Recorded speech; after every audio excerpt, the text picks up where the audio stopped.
Vou começar apresentando o caso, né? Tá. Tem um livro? Eu tenho um livro escrito sobre isso, tá? Fica à vontade, pode abrir ali, tá? Que é um livro chamado Linguagem Neutra de Gênero, um debate necessário. Bem, no dia em que eu soltei a publicação, que a editora mandou pra mim a foto, e eu publiquei, eu levei tapa de todos os lados. Das pessoas que são contrárias, das pessoas que são favoráveis. Ué, sem ler. Sem ler, claro.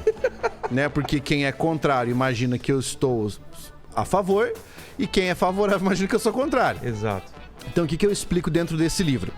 O que todo professor, ou todo linguista, ou todo indivíduo que pensa a linguagem de uma forma séria deveria entender.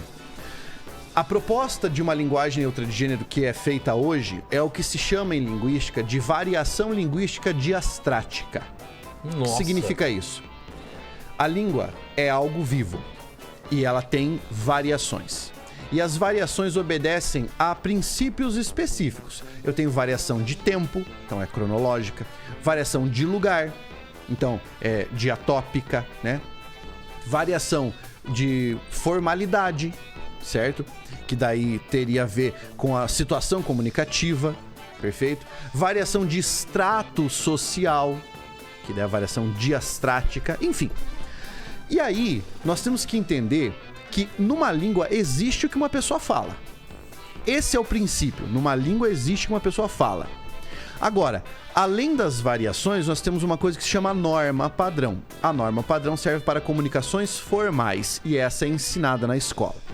Dito isso... Então, vamos lá. Gíria, se a galera tá usando, existe na linguagem. Existe. Pode não estar nessa linguagem formal. Exato. Tá. Gíria não é língua padrão. Tá, não é né? língua padrão, aliás. Exato. Então você diz, estou sentindo uma treta. É. Né? Isso não é língua padrão. Tá bom. Mas isso não existe? Claro, todo mundo Existe. entende, se comunica. Existe. Então, o que acontece? Dentro da língua padrão, já existe uma formulação de substantivos e de linguagem neutra, certo? Que é a recorrência ao gênero neutro português, que vulgarmente as pessoas chamam de masculino, certo? Tá. Mas só para você saber, vamos a algumas explicações. Gênero de palavra é gênero gramatical. Gênero de pessoa é gênero biopsicossocial. O gênero gramatical não se confunde com o gênero biopsicossocial. Por quê? Porque microfone é um substantivo masculino ou feminino? O microfone? É. Masculino. Pois é. E o microfone é um menino ou uma menina? Não cabe essa pergunta. Claro que não cabe, né? Por quê? Então é o quê? Eu não defino o gênero pra ele, porque Não, mas é dentro da língua portuguesa é É. substantivo sobrecomum, Tá. certo? Ele é um monogênero nesse Tá. caso. Mas o que acontece?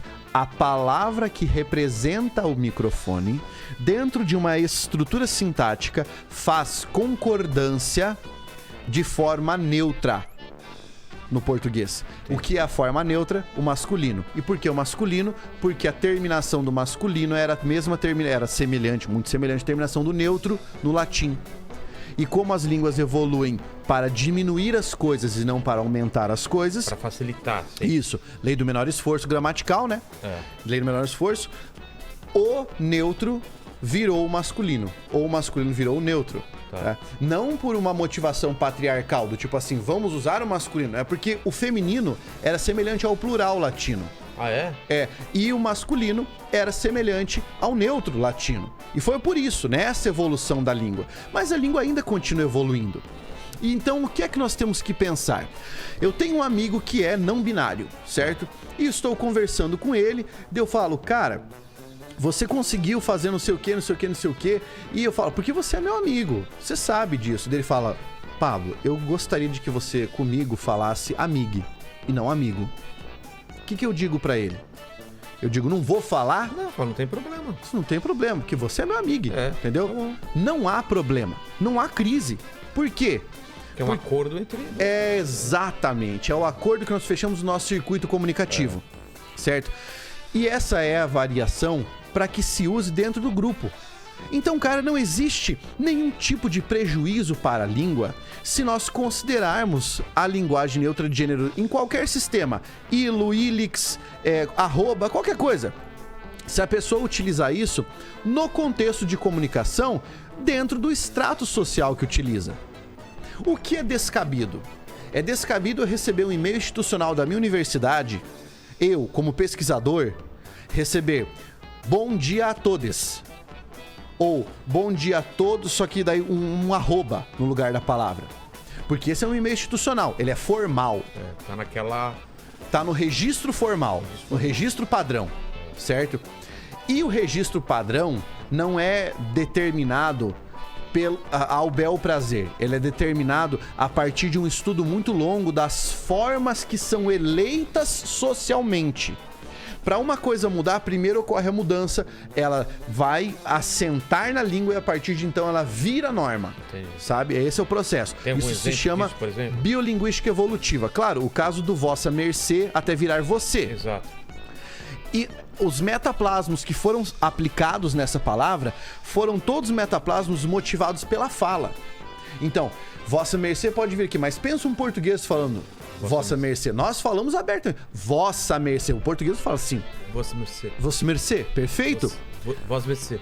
Isso. Agora você imagina o seguinte. O brasileiro que morava aqui, escutando. Vossa mercê. Vossa mercê. Aí o cara fala, como é que é? Vossa mercê? Vossa mercê? Aí começa a falar vossa mercê. Dali 50 anos, tá lá o portuguesinho junto com o brasileiro. Fala, vossa mercê, vossa mercê, vossa mercê. Vossa mercê? É? Outro, você. Já começa a mandar pra ele. Ah, você? Beleza. Entende? Tanto que hoje nós usamos C. Você vai? Exato. Entendeu? Esse é um processo biolinguisticamente falando. É assim. Exato. Não é? Biolinguisticamente falando, é um processo aceito, porque ele é natural, ele não é artificial. Forçado, Todas as mudanças artificiais na língua que surgiram e que contrariaram o movimento de menor esforço, desapareceram. Quer um exemplo? Quero.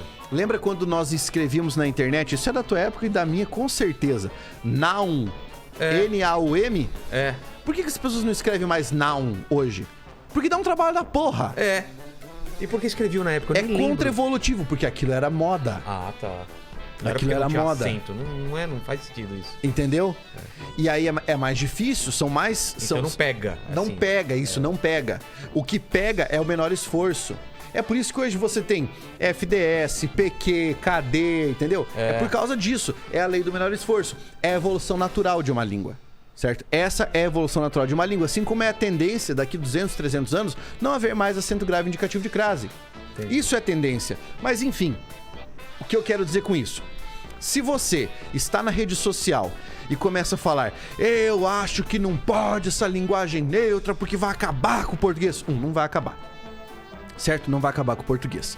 Segunda coisa, o que você pode dizer que não é correto? É alguém, isso eu até hoje não vi ninguém fazendo, tá? Mas é alguém dizer, essa linguagem a partir de agora tem que ser a linguagem padrão. Eu não vi uma pessoa sequer defendendo isso. Televisão vai ser isso, jornal vai ser isso, prova vai ser isso, tudo. As aulas de língua portuguesa serão assim agora, vamos reeditar os livros do Machado de Assis com linguagem neutra, entendeu? Como se fosse um novo acordo ortográfico. Ninguém disse isso até agora. E se alguém disse isso, estava altamente alucinado pra falar um absurdo desses. Agora vamos lá. Eu sou não binário, tenho um amigo não binário, tem outro amigo não binário, outro amigo não binário. Eu tô falando só da comunidade não binária, não da comunidade LGBTQIA+, porque existem outras implicações aqui. Tá. Tô falando do não binário, que gostaria da linguagem neutra, certo? Eu uso na minha comunidade. Aí você tá passando ao lado, você é lá um heterotop. Você tá passando do lado e ouve o cara falando linguagem neutra. Aí você vira, tem que parar com isso aí, hein? Tem que mudar isso aí que tá aí. Entendeu? Porque senão vai estar todo mundo no pau. É a mesma coisa passar na Zona Leste e falar, não fala aí a gíria, né? Você que é da Zona Leste. Entende? Então assim, uma coisa é você querer negar a existência de uma expressão legítima de uma comunidade. Isso não se pode fazer. Concordo. Isso não se pode fazer. Outra coisa é você falar que determinada forma, que é uma forma de variação diastrática, precisa ser padronizada. Se fosse assim, nós poderíamos retirar lá de uma parcela da comunidade LGBTQIA+, o pajubá, que é a forma que eles utilizam para falar em determinadas situações, ou dos presidiários, a linguagem que os presidiários usam, ou as gírias de determinadas... Surfista. Exatamente. E isso tudo viraria padrão. Não, isso não pode virar padrão. Pablo, mas eu não quero que linguagem neutra seja usada na minha escola, seja ensinada na minha escola. Entenda uma coisa. O professor tem total liberdade para um dia abrir o livro e falar assim: vocês já ouviram falar de linguagem neutra? E aí, pá. Linguagem neutra é uma variação linguística, não é norma padrão, não use na sua redação, não use no e-mail institucional, no seu currículo, blá blá blá, tudo isso. Certo? E explicar quais são os limites desse tipo de coisa. Qual é o grande problema, Vilela? As pessoas não são razoáveis. Elas não sabem discutir isso sem paixão.